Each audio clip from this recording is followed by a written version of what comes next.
If you're a fan of old school bodybuilding, then make sure to check out Subs the Movie. Filmmaker Alex Ardenti explores the $40 billion sports supplement industry, delving into the origins, evolution, and current state of supplements used by millions of fitness enthusiasts worldwide, available at Amazon and Vimeo. Hi everybody, Golden Era Bookworm here, and today we will continue with the series of interviews with old school legend Jerry Brainum and focus on stories from the Golden Era. In this video, you will hear Jerry talk about the legends that he met and trained with in New York prior to moving to the West Coast and California. Jerry retells stories of Freddy Ortiz, Harold Poole, Lou Ferrigno, and his time training with legendary wrestler Bruno Sammartino, meeting the legendary Sigmund Klein, and training in the East Coast bodybuilding scene. Enjoy. I'll go back now to your beginnings.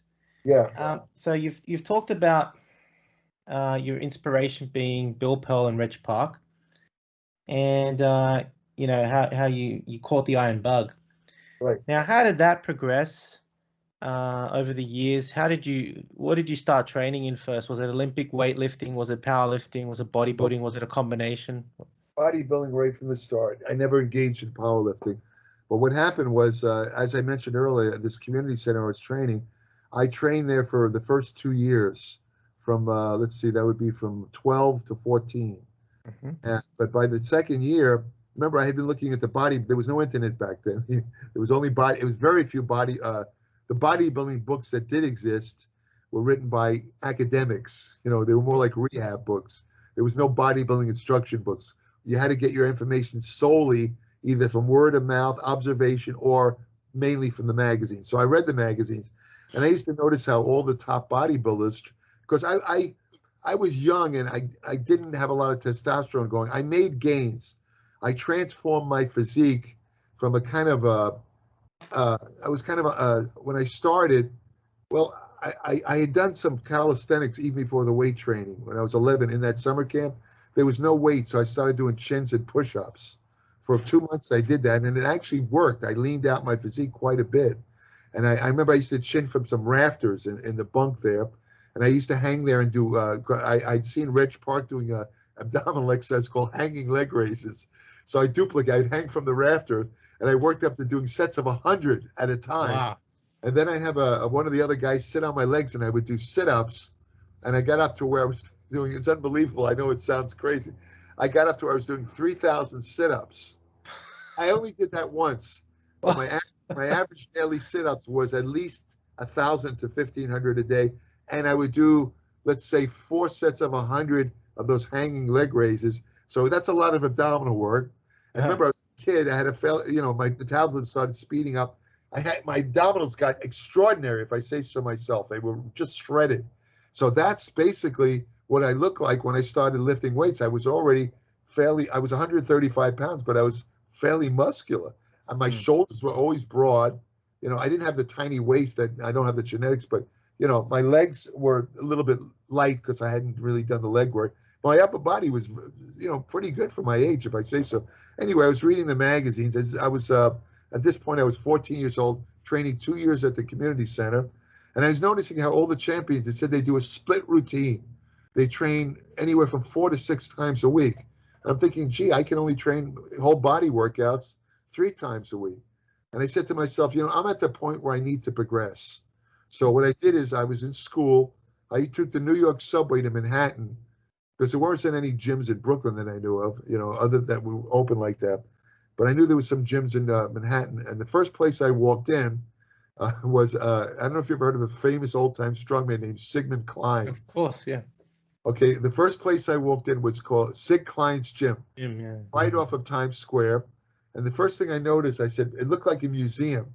He had globe barbells, you know, these old-fashioned globe barbells. He had these portraits of old-time strongmen, and he had these fancy carpets, and it looked like a museum, just a small room, you know. And within a minute, this Sig Klein walks up. He was a short guy, older by then, and I said, you know, I'd like to join the gym. So he says, well, it's 3 times a week by appointment only. And I said to myself, wait a minute, I'm looking for another gym because I already am training 3 times a week. So I said, well, thank you very much, and I left, and I walked up the street to another gym. It was on Herald Square and 36th Street, I remember. This was called Mid-City Health Club. Oh, right. Yeah. Right, and I walked in there. The owner was a guy named Tom Minicello, who went on to be a IFBB bodybuilding judge years later. And I looked in there, and I was looking around the gym. Minicello let me walk in and look at the gym, and I see all this great equipment because I only had basic stuff at the place. I only had like a homemade leg press and a couple of solid barbells, and they had very little equipment. This gym was relatively very well equipped. They had this shiny, chrome equipment all over the place, and I'm looking there because remember I had been reading the magazines. All of a sudden I look at the door. Who walks in? One of the preeminent bodybuilders at the time, a shorter guy named Freddie Ortiz. Oh, wow. Freddie Ortiz, and as a kid I was watching him, my jaw dropped. Yeah. Wow, that's Freddie Ortiz, and he was wearing a T-shirt. Yeah. And he had these gigantic arms. I had never seen arms like that. And I remember he had this brachial vein going down the center of his bicep. It was the biggest brachial vein to this day I've ever seen. Carlos, it looked like a tube. I mean, I'd never seen a vein that thick. That's right. And he, he didn't look like the friendliest guy. He headed right for the dressing room, and I didn't say anything to him, right? But about 10 minutes later, who walks in but Harold Poole? Oh, wow. Who was basically probably the #1 bodybuilder at the time. Yeah. And him, I spoke. He had a friendly look on his face, and so I went up to him. I started talking to him. Nicest guy right from the start. We became good friends. Awesome. I joined the gym on the spot, to make a long story short, and I trained there for about a year or two. I remember doing bench presses with a very famous professional wrestler at the time, Bruno Sammartino. I don't know if you ever heard. Wow. We did bench presses together, and he was this is a extremely strong. He could bench press 500 pounds. As a strongman.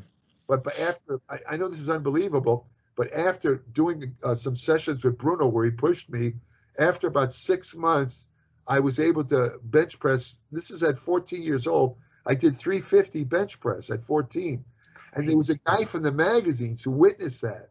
And he actually wrote me in a little column, and he said, Jerry Brainum at 14 was seen doing 350-pound bench presses with Bruno Sammartino. That's the first time I ever got in a magazine, Was it in Strength and Health or Muscle Builder? This was Muscle Builder back then. It was called Muscle Builder, right. I have to look it up. And what happened was after a year, this was the year was 1964. Okay. By the end of the year, I had heard that there was a gym opening in Brooklyn, much closer to where I lived. It was called R&J Health Studio. It was run by had two original owners. The R was Ron Govino, and his brother-in-law was Julian Levine, who I actually knew because Julian Levine used to work at the place called Brighton Beach Baths in Brooklyn. I don't know if it probably doesn't exist anymore. It was right on the beach. They had lockers and all that stuff, and he actually was a lifeguard there, and I met him because he was a big guy. I met him when I was a kid. So I kind of already knew him. So Ron Govino bowed out early. I mean, even though he was the original owner, he was never around. We called him Julian Levine. He ran the gym. I signed up. I started training there. And not long after I trained there, before I trained there, no, it was there. I think it was there. I met a guy named Pete Caputo, who was a competitive bodybuilder. Oh, right. We started training there. Now, Pete used to go back and forth between the West Coast and New York. When he was on the West Coast, he trained at Vince's gym. Yep. Scaranda, and he learned all of Vince's training techniques. Mm-hmm. And I got to think, he brought them back to New York, and I started using them at R&J Health Studio. And these techniques, including the diet techniques, just revolutionized my training. I mean, I started doing these sit-ups that nobody was doing at that time. They're called crunch sit-ups. Today, everybody does them. Yeah. But my abs got even better. My arms I started responding like crazy. And no drugs, just training. At that time, I was 16, I believe, And I remember training once with Pete, and we were training in the gym, and there's two people walk in, tall, skinny kid with thick glasses, and apparently he was with his father. And the and the kid started asking me and Pete questions about how to train. I think I know who that is. So I said, well, what's your name? He says, Lou Ferrigno. Lou Ferrigno. Of course. I figured. In fact, I've seen interviews where Lou Ferrigno gives me credit for one of the people that got him into bodybuilding. He actually gives, So it's a funny part of the story. So I do hope you have enjoyed this second video interview with Jerry Brainum on the East Coast bodybuilding scene, which is something that is rarely talked about. I really enjoyed this interview with Jerry, and later I hope to be able to pick his brain about what he learned from Bruno Sammartino, as Bruno was able to bench press 565 pounds for a world record in 1959. So if you have enjoyed this video, please give the video a like, subscribe if you haven't done so yet, and please leave me your comments and click the bell button to be notified of future videos. Make sure to subscribe to the Applied Metabolics newsletter by Jerry Brainum if you wish to enhance your knowledge on bodybuilding nutrition, especially as a natural bodybuilder. More information is given in the description below. That's it from me. This is the Golden Era Bookworm saying bye for now. Now, if you're interested in learning more about Vince Gironda's approach to bodybuilding, his principles, and all these tips of wisdom that he has, I mean, there's so much stuff that probably hasn't been proven by science, and it will take science to prove or disprove Vince. But to be honest, these 3 books, I believe, which I call the Classic Physique Bundle, are the best books that Vince ever came out with. And they, of course, are the Wild Physique, the Master Series, and the Pro Series. Have a look at it this way. The Wild Physique, I believe, is like the ABCs of Vince Gironda's principles to bodybuilding. He teaches you the exercises and his principles, but how do you put them together? Well, the Master Series is a 14-month program of using all of these principles, all of the diets that Vince came out with, all of the exercises, and believe me, it's a brilliant program. Many people have used it. I know personally a lot of bodybuilders that have actually used it and made fantastic results with it. And of course, the Pro Series was a book that he came out with later on, specially targeted for getting into competition. It's just these 3 books, as I call it, the Classic Physique Bundle, Vince's best work, and available, of course, at www.goldenerabookworm.com. Now, the Pro Series of Bodybuilding, which was targeted for professional bodybuilders, contains 6 programs, each of which go for 2 months each. So it's a whole year, again, in preparation for competition. Online training is now available, including my new program, Novice to Classic, a program geared towards beginners and novices looking at developing a classic physique, as well as Classic Cut, geared at those who wish to lose weight and gain muscle fast. Details available at www.goldenerabookworm.com. Need a bodybuilding poster for your gym or office? Then check out Iron Man Magazine archive.smugmug.com for the highest quality posters on the planet. Scroll through the galleries of all the legends, including greats such as Arnold, Frank Zane, Sergio Oliva, Serge Nubret, Tom Platz, and Larry Scott, and much more, and select your poster now. Your favorite YouTube channel, please visit teespring.com/store/goldenerabookworm for merchandise, including t-shirts, hoodies, face masks, phone cases, and much more. Once again, at teespring.com/store/goldenerabookworm. Become a patron at www.patreon.com/goldenerabookworm for hard to find books, scans of rare photos, and articles on the golden era of bodybuilding. To take full advantage of my collaborations, use code GEB20 with nspnutrition.com and vincegironda.com, as well as code bookworm12 at osl.com for a discount at checkout. I don't think that Bill Phillips looked at it as, I want to compete against them. I want to destroy them. If they pass legislation basically making any type of food supplement a prescription item, that would be the end, the death of the entire food supplement industry. Take your vitamin pill now. In the 1960s, the sports supplement industry was barely emerging. I think the reason why Joe Weider was so successful was he had Arnold on his side. He wasn't selling supplements. He was in the dream business. Joe Weider was a marketing genius. People would say the promotions or the endorsements back then were cheesy. To me, it wasn't. I loved it. Fitness was taking off. Fitness became cool. You had a lot of readers that wanted to be like the stars that they idolized.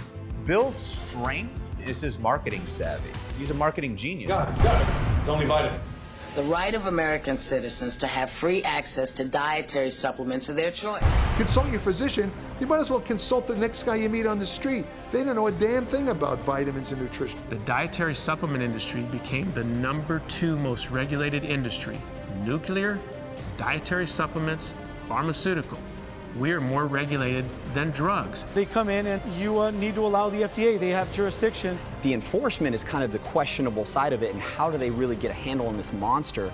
A lot of people tell me that the dietary supplement industry is completely unregulated. It's the wild, wild west out there. It's a free-for-all.